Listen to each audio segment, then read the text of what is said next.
तमाम लोगों का स्वागत है क्राइम तक की कहानी के इस एपिसोड में। उम्मीद है पूरी फैमिली अच्छी होगी, अपना और अपनों का ख्याल रख रही होगी। सबसे पहले माफ़ी 3 दिनों की कहानी के लिए जो नहीं थी, क्योंकि थर्सडे को पूरी क्राइम तक की टीम पार्टी मनाने गई हुई थी, जो हर साल जाती है। तो इस बार उत्तराखंड के टिहरी जाना था, टिहरी डैम देखना था, टीम को पैराग्लाइडिंग करनी थी, स्पीड बोर्ड में पहुँचना था, बैठना था। तो सारी चीज़ें 4 दिन बहुत ही अच्छी रही, खुशगवार।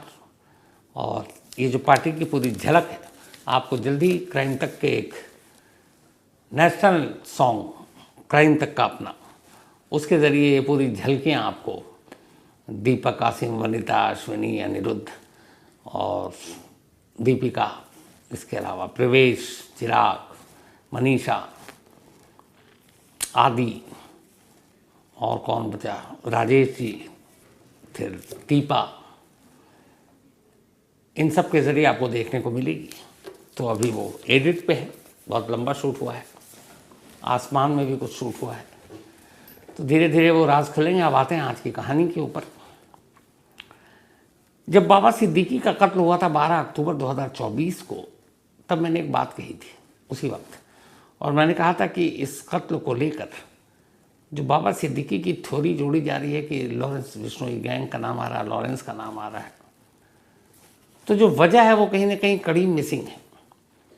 मुंबई पुलिस के जितने ऑफिशियल से मेरी बात हुई ऑफ द रिकॉर्ड, उनका भी यही कहना था। लेकिन अब मुंबई पुलिस ने मंडे को यानी कल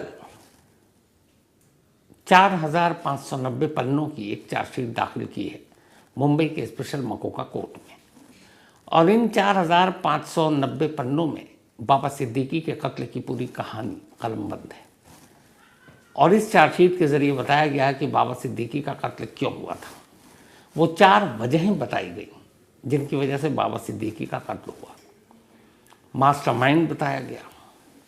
लेकिन कमाल ये है कि एक साथ 2 केस जो सलमान से जुड़े हैं और फिर बाबा सिद्दीकी से, उसमें नाम तो लिया गया लॉरेंस बिश्नोई का, लेकिन बाबा सिद्दीकी मर्डर केस की चार्जशीट में 29 जिन लोगों के नाम कलमबंद हैं, जिनको मेन अक्यूज्ड आरोपी बनाया गया है, उन 29 लोगों में लॉरेंस बिश्नोई का नाम गायब है।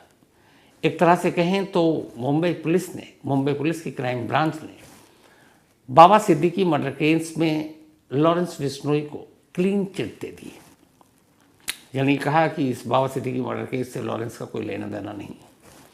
हालांकि बड़ी अजीब चार्जशीट है, इसलिए कि इस चार्जशीट में मुंबई पुलिस जो कहानी सुना रही है, फिर लॉरेंस को क्लीन चिट दे रही है, लेकिन कहानी के तार भी कहीं और जा रहे हैं। तो कुल मिलाकर कुछ समझ में नहीं आ रहा कि ये 4590 पन्ने की कहानी में कहना क्या चाहती है मुंबई पुलिस। तो पहले चार्जशीट की कहानी, उसके बाद वो सवाल जो मुंबई पुलिस से पूछे जाएंगे, और हो सकता है कोर्ट में जो वकील है वही धज्जियाँ उड़ा दें। तो मुंबई पुलिस की तरफ से स्पेशल मकोका कोर्ट में दाखिल इस चार्जशीट के मुताबिक बाबा सिद्दीकी के कत्ल की जो पूरी कहानी है वो कुछ यूं है। लॉरेंस बिश्नोई गैंग और खुद लॉरेंस ने बहुत पहले कैमरे पर एक बात कही थी कि वो सलमान खान को मारेगा, और उसकी वजह वही काले हिरन का शिकार है। और दूसरी बात ये कही थी कि अगर वो माफ़ी मांग ले खास मंदिर में राजस्थान के बिश्नोई समाज के, तो माफ़ कर देगा, और नहीं तो मार देगा। वो पूरा वीडियो है, बल्कि ये वीडियो मैं आपको दोबारा सुना देता हूँ, तो पहले ये सुन लीजिए, क्योंकि यहीं से कहानी शुरू हुई है। तो जब हम करेंगे तो पता लग ही जाएगा। सलमान खान का करेंगे, मारेंगे, या जोधपुर में मारेंगे तो पता लग जाएगा इनको। अभी तो मैंने कुछ किया ही नहीं। तो खुल्लम खुल्ला लॉरेंस बिश्नोई ने इस वीडियो में सलमान खान को मारने की धमकी दी। और यही वो वक्त था जब पहली बार लॉरेंस और सलमान के बीच की दुश्मनी की बात सामने आई थी। और हर बार लॉरेंस यही कहता, और इसी एक धमकी की वजह से जो सलमान को दी, लॉरेंस का नाम मीडिया में भी सुर्खियों में आया। अब उसके बाद अलग अलग सोशल मीडिया के ज़रिए, कुछ न्यूज़ चैनल को इंटरव्यू के ज़रिए लॉरेंस ये बोलता रहा कि वो सलमान खान को मारेगा अगर वो माफ़ी नहीं मांगते। फिर इसी बीच में लास्ट ईयर 2024 में 14 अप्रैल को सलमान खान के घर गैलेक्सी अपार्टमेंट पर शूट आउट होता है। वो कहानी आपको सुनाई है। 2 शूटर मोटरसाइकिल पर आते हैं और सलमान के घर गैलेक्सी अपार्टमेंट पर कुल 5 राउंड गोलियां चलाते हैं। बाद में वो पकड़े जाते हैं। बाबा सिद्दीकी के मर्डर केस की कहानी यहीं से शुरू होती है। कहानी ये कि जब सलमान खान के घर गैलेक्सी अपार्टमेंट पर गोली चलाने के लिए शूटरों को भेजा गया तो उस वक्त लॉरेंस बिश्नोई ने अपने भाई अनमोल बिश्नोई के जरिए इस पूरी साजिश को प्लान किया। अनमोल ने अपने लोगों के जरिए 2 शूटर का इंतज़ाम किया और शूटर को ख़ास हिदायत दी गई। हिदायत ये थी कि तुम्हें गैलेक्सी के बाहर जाना है, चूँकि दिन भर तो सलमान के घर के बाहर लोग फैन वैन खड़े होते हैं, तो सुबह अर्ली मॉर्निंग जाओ और घर के बाहर सलमान के गैलेक्सी अपार्टमेंट पर 50 राउंड फायरिंग करो, यानी एक साथ 50 गोलियां चलाओ।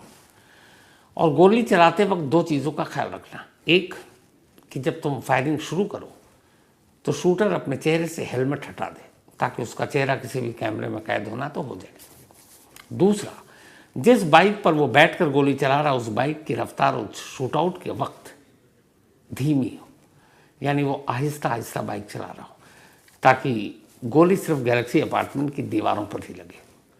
तो 50 राउंड गोलियां चलाना, हेलमेट उतार कर चलाना और बाइक की रफ्तार को धीमी करना, ये प्लान का हिस्सा था ताकि मैसेज और सीरियसनेस का अंदाज़ा हो लोगों को कि भाई 50-50 राउंड गोलियां सलमान खान के घर के बाहर चली गई।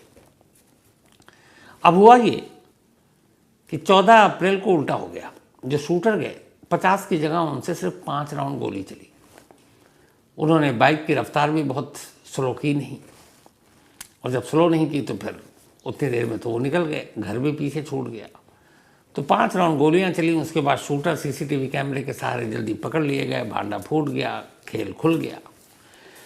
अब जब ये हुआ तो असली मकसद तो था 50 राउंड गोली चलाकर एक दहशत फैलाना, लेकिन चली 5 राउंड और वो भी पकड़े गए। लॉरेंस बिश्नोई गैंग ने इस ऑपरेशन की नाकामी को अपनी नाकामी मानी। उन्हें लगा कि ये प्लान फेल हो गया और ये हमारे लिए बड़ा गलत है, लोग हमारे गैंग पर हंसेंगे, तो इसलिए अब इस नाकामी का बदला कैसे हो, तो कुछ बड़ा करो। तो इसके बाद ये तय हुआ कि अब बड़ा ये है कि सलमान के घर पर नहीं बल्कि सलमान खान पर ही गोली चलाओ। अब इसकी प्लानिंग उसी 14 अप्रैल के बाद ही शुरू हो गई। इस काम के लिए कई लोगों को लगाया गया। सलमान की रेकी शुरू हुई कि सलमान का मूवमेंट क्या है, कब घर आते हैं, कब जाते हैं, कब शूट पे और कहाँ कहाँ, कोई ऐसा पॉइंट जहाँ डेली जाते हो।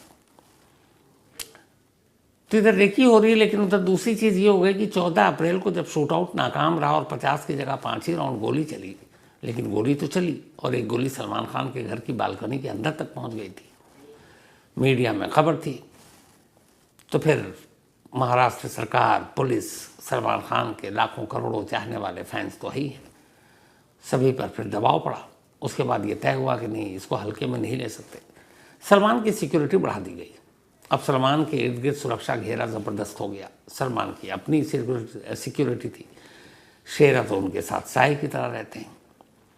गाड़ी भी अब जो है वो बुलेट प्रूफ हो चुका था।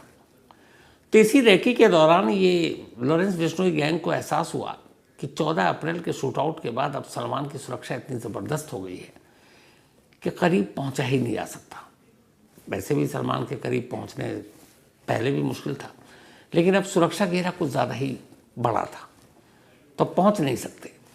तो लगा कि नहीं, कहीं और से गोली चलाकर सलमान तक पहुंचना मुश्किल है।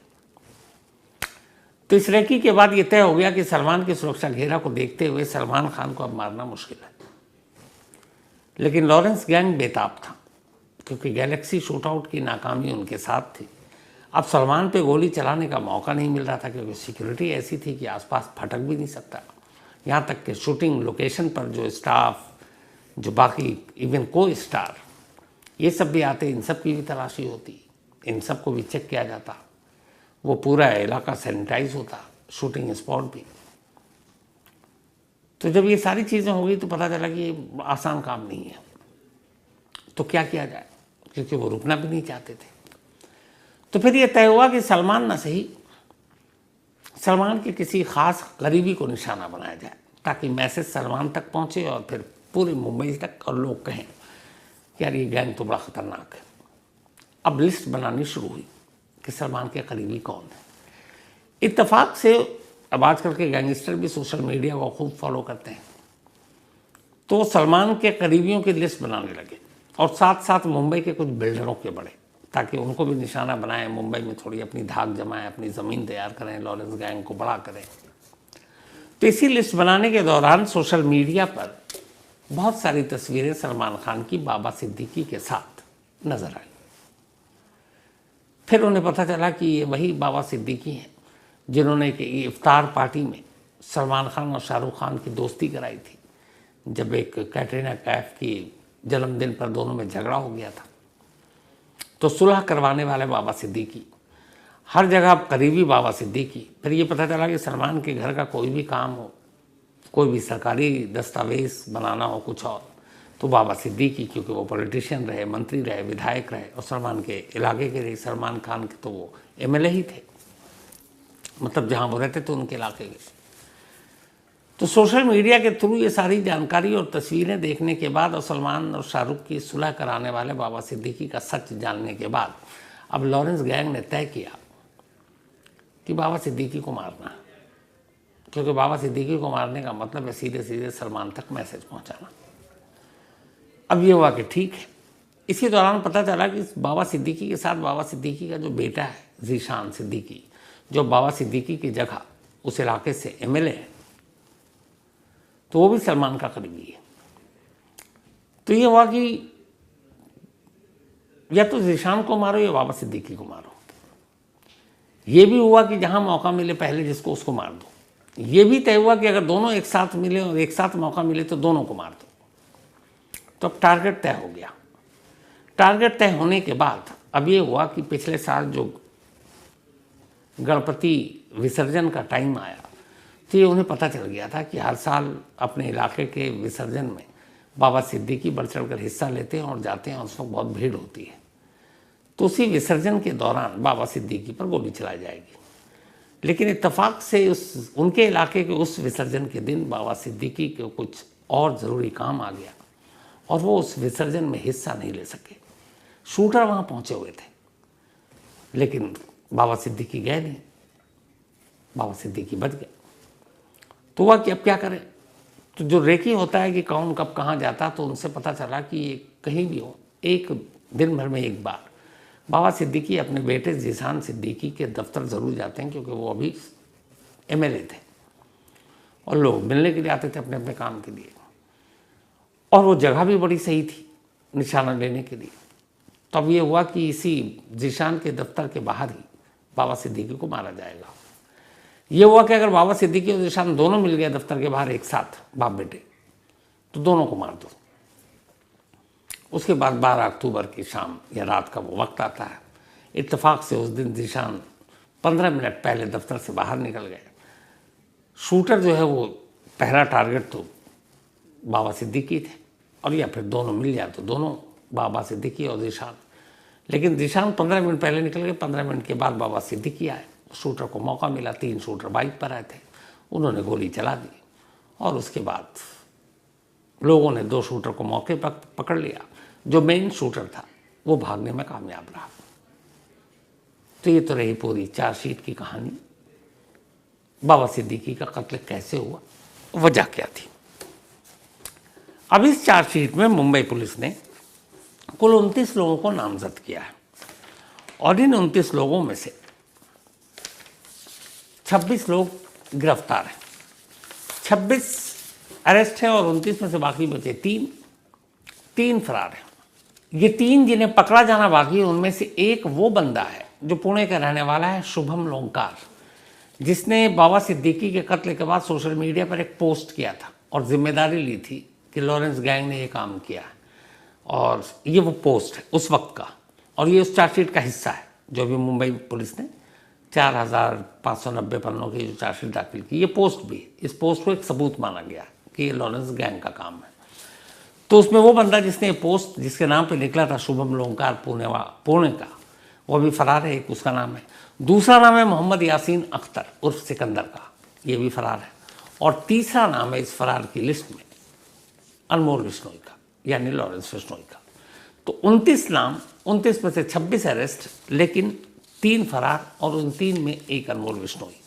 और इस चार्जशीट में बाबा सिद्दीकी के मर्डर केस के लिए मास्टरमाइंड लॉरेंस को नहीं, अनमोल बिश्नोई को माना है मुंबई पुलिस ने। अब क्यों अनमोल बिश्नोई को माना और लॉरेंस को नहीं, इसका कोई तुक या कोई इसका जवाब या इसको कोई कन्विंस कैसे करें पता नहीं। लेकिन अगर आपको कुछ चीज़ें बताऊं तो उसके बाद समझ में आता है कि ये है क्या मामला।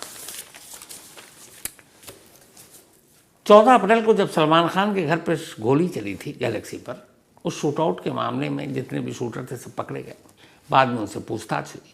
पूछताछ के बाद एक नाम आया, लॉरेंस बिश्नोई। और बाकायदा उस केस में, यानी सलमान के घर हुए शूटआउट में, लॉरेंस बिश्नोई मेन आरोपी है, वो मास्टरमाइंड है और चार्जशीट में उसका नाम है। अब मुंबई पुलिस की जो कहानी है, जो 4 बजे आपको शुरू में बताया, उसको ध्यान से सुनिएगा और इस चार्जशीट के हिसाब से जो 14 अप्रैल को गैलेक्सी में हुआ उसकी कड़ियों को देखिए आप। मुंबई पुलिस के हिसाब से जब गैलेक्सी में शूट आउट हुआ और 50 गोली चलनी थी, 5 ही चली, वो उनकी नाकामी थी। लॉरेंस गैंग को गुस्सा आया, उन्होंने कहा आप घर पे गोली नहीं, सलमान पे गोली चलाएंगे। सलमान की सुरक्षा कड़ी हो गई, गोली चलाने का मौका नहीं मिला। तब उन्होंने कहा कि अब सलमान तक नहीं पहुंच सकते तो उसके करीबी तक पहुंचेंगे, तो वो बाबा सिद्दीकी तक पहुंचे और फिर उन्होंने उसे गोली मारी। लेकिन बाबा सिद्दीकी मर्डर केस में फिर भी लॉरेंस का नाम गायब कर दिया। अब उन्हीं की चार्जशीट के हिसाब से जब गैलेक्सी पे गोली चली, वो नाकामी हुई, तब उन्होंने दूसरा ऑप्शन लिया था कि गोली मारने का सलमान को डायरेक्ट, वो मिला नहीं। तो उसके बाद तीसरा ऑप्शन था कि करीबी को मारेंगे। और उस गैलेक्सी अपार्टमेंट के शूट आउट में लॉरेंस बिश्नोई अक्यूज्ड है, मास्टरमाइंड है, चार्जशीट में उसका नाम दर्ज है। जबकि उसी कड़ी में आगे चलकर बाबा सिद्दीकी का कत्ल हो रहा है और लॉरेंस बिश्नोई का नाम 29 में से कहीं नहीं। उसके भाई अनमोल बिश्नोई को मास्टरमाइंड बना दिया गया है। अब यहाँ एक सवाल है, क्या ये मुमकिन है कि बाबा सिद्दीकी जैसे हाई प्रोफाइल टारगेट को चुनना और उसे मारना ये अनमोल बिश्नोई अपने गुर्गों या अपने बलबूते पर करेगा, अपने बड़े भाई से इसके बारे में पूछेगा नहीं? और क्या बिना लॉरेंस बिश्नोई की हरी झंडी के, बिना लॉरेंस बिश्नोई की इजाज़त के, उसके गैंग का कोई भी गुर्गा, चाहे वो उसका छोटा भाई क्यों ना हो, क्या किसी को यूं ही जाकर निशाना बना सकता है? मुमकिन ही नहीं। बिना लॉरेंस की सहमति के कोई कुछ कर ही नहीं सकता, वो भी बाबा सिद्दीकी जैसा टारगेट। अगर ऐसा नहीं है तो फिर क्या क्यों नाम नहीं है? और अगर ऐसा है कि वाकई लॉरेंस बिश्नोई से नहीं पूछा कि बाबा सिद्दीकी को मारना है कि नहीं मारना, तो इसका दूसरा मतलब निकलता है, वो मतलब ये है, तो फिर क्या लॉरेंस गैंग में बंटवारा हो चुका है? लॉरेंस गैंग के 2 फाड़ हो चुके हैं, एक गैंग लॉरेंस के हिसाब से चल रहा है और दूसरा उसके भाई अनमोल बिश्नोई के हिसाब से। तो ऐसी अभी तक कोई खबर नहीं आई कि इन दोनों भाइयों में कोई झगड़ा लड़ाई है, तो भी बात हजम नहीं होती। तीसरी बात, अनमोल बिश्नोई लास्ट ईयर अमेरिका में बिना एक फेक ट्रैवल डॉक्यूमेंट के साथ पकड़ा गया, ये खबर भी आपको पता है। जब वो पकड़ा गया तो उसका अमेरिका ने भारतीय अधिकारियों को बताया। मुंबई पुलिस जो गैलेक्सी शूट आउट में वांटेड है लॉरेंस, उसको कस्टडी में लेकर पूछताछ करनी थी। उसने होम मिनिस्ट्री और फॉरेन मिनिस्ट्री और फिर सीबीआई, चूँकि वो इंटरपोल की नोडल एजेंसी है देश में, उनके ज़रिए अनमोल को भारत लाकर और मुंबई लाकर गैलेक्सी शूट आउट में पूछताछ करने के लिए कोशिश की। अभी तक वो कोशिश खैर कामयाब नहीं हुई है। तो जो अनमोल बिश्नोई अभी तक मुंबई पुलिस की गिरफ्त में आया ही नहीं, उससे पूछताछ ही नहीं हुई, उसके बावजूद इस चार्जशीट में ये कैसे कहा जा सकता है कि ये पूरा प्लान अनमोल बिश्नोई का था? जब उससे पूछताछ हो हिरासत में, तब तो कहानी आ सकती। बिना उसके पूछताछ के आप कैसे मान सकते हो कि यही हुआ है? नंबर 2, जब गैलेक्सी अपार्टमेंट में शूट आउट हुआ उसके बाद ये भी कह सकते हैं कि लॉरेंस तो जेल में है, वो कैसे कर सकता है बाबा सिद्दीकी का मर्डर भी कैसे कर सकता है? वो तो 2 साल से साबरमती जेल में है, लगभग 1.5 साल हो गए, और 10 साल से वैसे ही जेल में है। तो फिर याद रखिए, चाहे सिद्धू मूसेवाला हो या फिर बाकी और कुछ लोग जो दिल्ली में एक शूट आउट हुआ, इन सब में सोशल मीडिया और बाकी चीज़ों के ज़रिए यही आया कि लॉरेंस बिश्नोई इन तमाम कत्ल के पीछे है। तो जेल में रहकर जब वो ये सब कुछ करा सकता है तो बाबा सिद्दीकी का कत्ल क्यों नहीं करा सकता?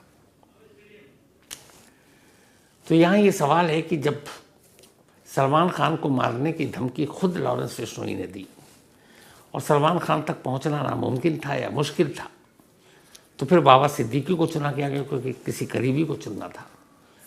तो उस कत्ल में लॉरेंस बिश्नोई का नाम मुंबई पुलिस की चार्जशीट से गायब कैसे हो सकता है?